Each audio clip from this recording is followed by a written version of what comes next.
গতকাল দুপুর 2টার সময় ডিউটিতে আসছিলাম, এখন বাজে দুপুর 2টা। একটানা 24 ঘন্টা ডিউটি করছি। আমার গতকাল ডিউটি ছিল দুপুর 2টা থেকে রাত 3টে পর্যন্ত, কিন্তু সেই ডিউটি বাড়ায় দিয়েছে দুপুর 2টা থেকে সকাল 5টা পর্যন্ত।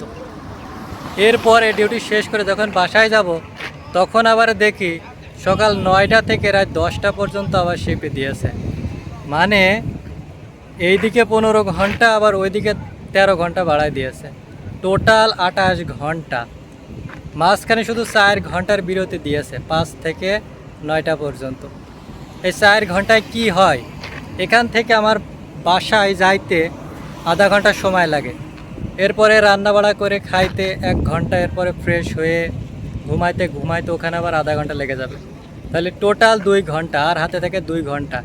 এই 2 ঘন্টা তো কুলি করতেই লেগে যায়। এই 2 ঘন্টা কি ঘুমানো যায়? তো সে কারণে আজকাল বাসায় যাইনি, গাড়ির ভিতরে ছিলাম। তো এখন দুপুর 2টা বাজে, আজ রাত 10টায় আমার ডিউটি শেষ হবে। আর আজকে কুয়েতে 50 ডিগ্রির উপরে গরম, এত গরম যেখানে দাঁড়াতে পারছি না। একতে ঘুমের অভাব, আবার এই গরম, মনে হচ্ছে মাথা ঘুরে এখানে পড়ে যাব না। একটানা 28 ঘন্টার ডিউটি আমার জীবনে প্রথম করলাম।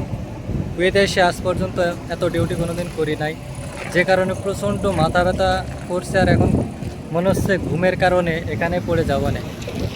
তো এখন কুয়েতে প্রচণ্ড গরম, আর তালাবাতের যে নিয়ম, এই নিয়ম মনে হচ্ছে দিন দিন বাজে হয়ে যাচ্ছে। একটানা 28 ঘন্টা ডিউটি দিয়েছে, যা আমার পক্ষে সম্ভব নয়। চোখ দেখেছেন কি অবস্থা, ঘুমের কারণে একেবারে ছোট হয়ে গেছে।